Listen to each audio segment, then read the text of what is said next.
ইতিহাস পাঠ ইউটিউব চ্যানেলে তোমাদের স্বাগত। আমরা চলে এসেছি ক্লাস 8 2024 সেকেন্ড ইউনিট টেস্টের রায় ও মার্টিন ইতিহাস প্রশ্ন বিচিত্রার 8 নম্বর স্কুলের প্রশ্নপত্রে। একের দাগের এক মহল কথাটির অর্থ হলো এটি হবে অপশান সি, কয়েকটি গ্রামের সমষ্টি। 2, বেঙ্গল গেজেট পত্রিকাটি প্রকাশিত করেন, এটি হবে option C, James Augustus Hicky. 3 দাগের 1857 খ্রিস্টাব্দের মহাবিদ্রোহকে জাতীয় বিদ্রোহ বলেছেন, এটি হবে অপশান সি, কার্ল মার্কস। 4 দাগের বাংলায় বিপ্লবী আন্দোলনের মুখপত্র ছিল, এটি হবে অপশান বি, যুগান্তর পত্রিকা।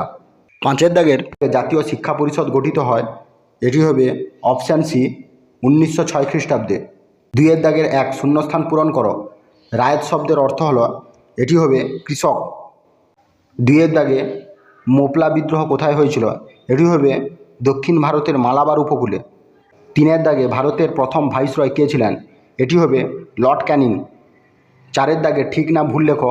1838 খ্রিস্টাব্দে জমিদার সভার অন্যতম প্রতিষ্ঠা ছিলেন দ্বারকানাথ ঠাকুর, এটি ঠিক হবে। 5 দাগে বেমানান শব্দটি লেখো, এটি হবে ঢাকা। 3 দাগের এক বাগিচা শিল্প বলতে কি বোঝো? উত্তরটি হলো, বাগিচা শিল্প বলতে মূলত বাণিজ্যিক উদ্দেশ্যে উৎপাদিত ফসলের চাষভিত্তিক শিল্পকে বোঝায়। ঔপনিবেশিক ভারতে নীল, চা, কফি প্রভৃতি বাগিচা ফসলের উৎপাদনে ইউরোপীয়দের উৎসাহ ছিল প্রবল। যদিও এই বাগিচা শিল্পের বিকাশের ফলে ভারতের অর্থনীতির বিশেষ কোনো উন্নতি দেখা যায়নি। এই প্রশ্নটি তোমরা ভালোভাবে দেখে নেবে।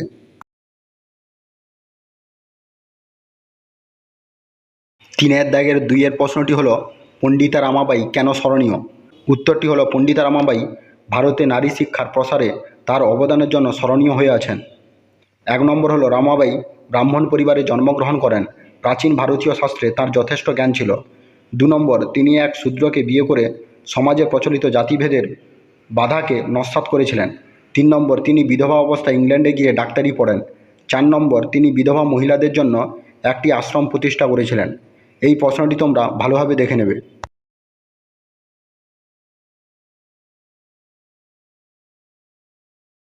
3 দাগের 3 প্রশ্নটি হলো, নরমপন্থী কাদের বলা হয়?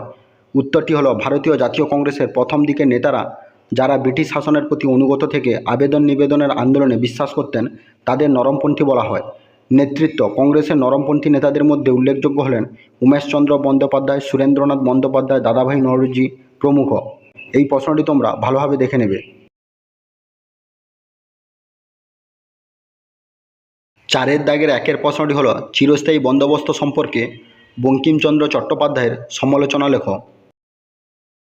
উত্তরটি হলো, বঙ্কিমচন্দ্র চট্টোপাধ্যায় তাঁর বঙ্গদেশের কৃষক নামক প্রবন্ধের 2য় ও 4র্থ পরিচ্ছেদে বাংলায় 1793 খ্রিস্টাব্দে লর্ড কর্নওয়ালিস প্রবর্তিত চিরস্থায়ী বন্দোবস্তের কুপ্রভাব, বিশেষত বাংলার কৃষক সমাজের উপর এর ক্ষতিকারক প্রভাব সম্পর্কে আলোচনা করেছেন।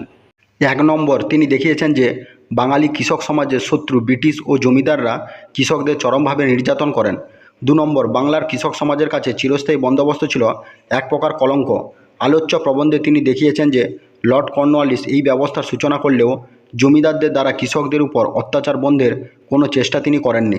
3 নম্বর হলো, আলোচ্য প্রবন্ধে বঙ্কিমচন্দ্র চট্টোপাধ্যায় আরও দেখিয়েছেন যে প্রজাদের মঙ্গল সাধনের উদ্দেশ্যে কর্নওয়ালিস বিভিন্ন প্রকার নিয়ম প্রবর্তনের কথা বললেও কার্যক্ষেত্রে তা বাস্তবায়িত হয়নি। এই প্রশ্নটি তোমরা ভালোভাবে দেখে নেবে।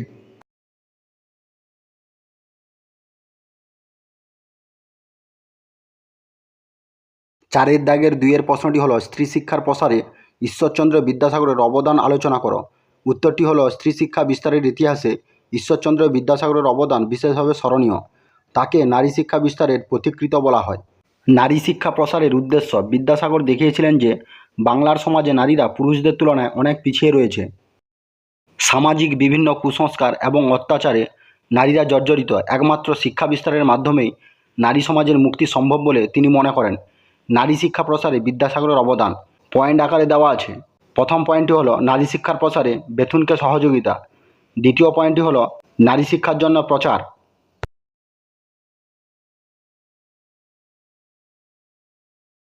তৃতীয় পয়েন্টটি হলো, বালিকা বিদ্যালয় প্রতিষ্ঠা।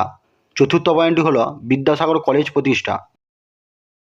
এই পয়েন্টগুলি তোমরা ভালোভাবে দেখে নেবে। 4 দাগের 3 প্রশ্নটি হলো, স্বদেশী আন্দোলনের সময় বাংলায় কিভাবে স্বদেশী শিল্পের বিকাশ হয়েছিল? উত্তরটি হলো স্বদেশী আন্দোলন হলো বয়কট আন্দোলনের পরিপূরক।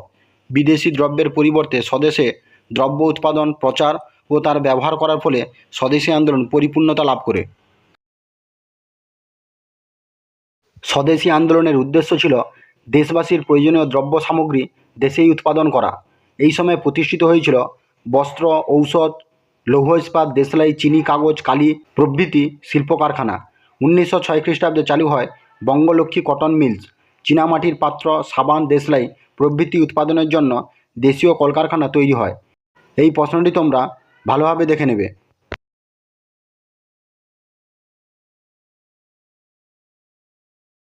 5-এর দাগের 1-এর প্রশ্নটি হলো ঔপনিবেশিক শাসনে ভারতের দারিদ্র্যের কারণগুলি লেখো। উত্তরটি হলো উইলিয়াম ডিগবির সমৃদ্ধ ভারত গ্রন্থে ইংরেজ শাসনের আগে ভারতবাসীর সচ্ছল অবস্থার পরিচয় পাওয়া যায়। ইংরেজ শাসনকালে ভারতবাসীর সচ্ছলতা দূর হয়ে অভাব, দারিদ্র্য তাদের নিত্যসঙ্গী হয়ে ওঠে। এই দারিদ্র্যের বিভিন্ন কারণ ছিল। ঔপনিবেশিক শাসনে ভারতের দারিদ্র্যের কারণগুলি পয়েন্ট আকারে দেওয়া আছে। 1 নম্বর পয়েন্ট হলো ভূমি রাজস্ব ব্যবস্থা।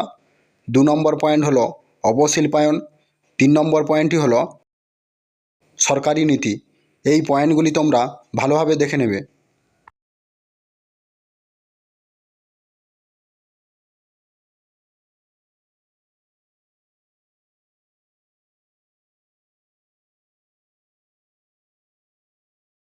পাঁচের দাগে 2-এর প্রশ্নটি হলো টিকা লেখো ভারত সভা।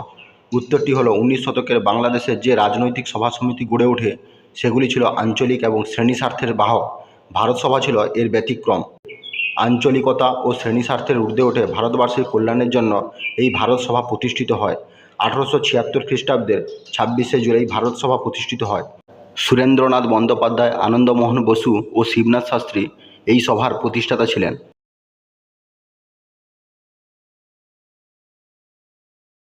ভারত সভা প্রতিষ্ঠার উদ্দেশ্য। ভারত সভা প্রতিষ্ঠার উদ্দেশ্যগুলি হলো 1 নম্বর ইংরেজ শাসনের বিরুদ্ধে শক্তিশালী জনমত গঠন করা। 2 নম্বর ভারতীয়দের গণ আন্দোলনে সামিল করা। 3 নম্বর জাতি, ধর্ম, বর্ণ নির্বিশেষে সমস্ত দেশবাসীকে ঐক্যবদ্ধ করা। 4 নম্বর রাজনৈতিক আন্দোলনে অশিক্ষিত মানুষদের যোগদানের ব্যবস্থা করা প্রভৃতি। ভারত সভার আন্দোলন। ভারত সভা যে সকল আন্দোলনগুলি করেছিল সেগুলি হলো 1 নম্বর দেশীয় ভাষা সংবাদপত্র আইন ও অস্ত্র আইনের বিরোধিতা করে এবং ইলবার্ট বিল সহ বহু জনস্বার্থ সম্পর্কিত বিষয়ের সমর্থনে আন্দোলন করে। 2 1876 খ্রিস্টাব্দে সিভিল সার্ভিস পরীক্ষার্থীর বয়স 21 বছর থেকে কমিয়ে 19 বছর করা হয়। ভারত সভা এই পরীক্ষার্থীদের বয়স 22 বছর করার জন্য দাবি জানায়। এই প্রশ্নটি তোমরা ভালোভাবে দেখে নেবে।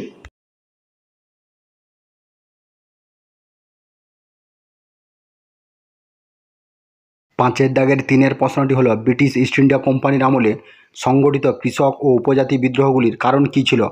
উত্তরটি হলো ভারতে ব্রিটিশ ইস্ট ইন্ডিয়া কোম্পানির শাসন প্রতিষ্ঠার পর প্রায় 100 বছর ধরে সরকার জমিদার ও মহাজনদের অত্যাচার ও শোষণের বিরুদ্ধে অনেক কৃষক ও উপজাতি বিদ্রোহ হয়েছিল।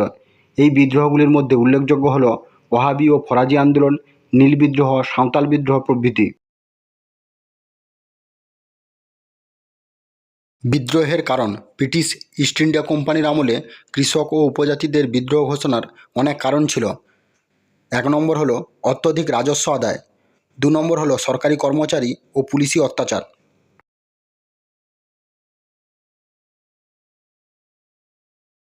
3 নম্বর হলো জমিদার ও মহাজনদের শোষণ। 4 নম্বর হলো বাণিজ্যিক ফসল উৎপাদনে বাধ্যবাধকতা। 5 নম্বর হলো দেশীয় শিল্পের অবক্ষয়। এই পয়েন্টগুলি তোমরা ভালোভাবে দেখে নেবে।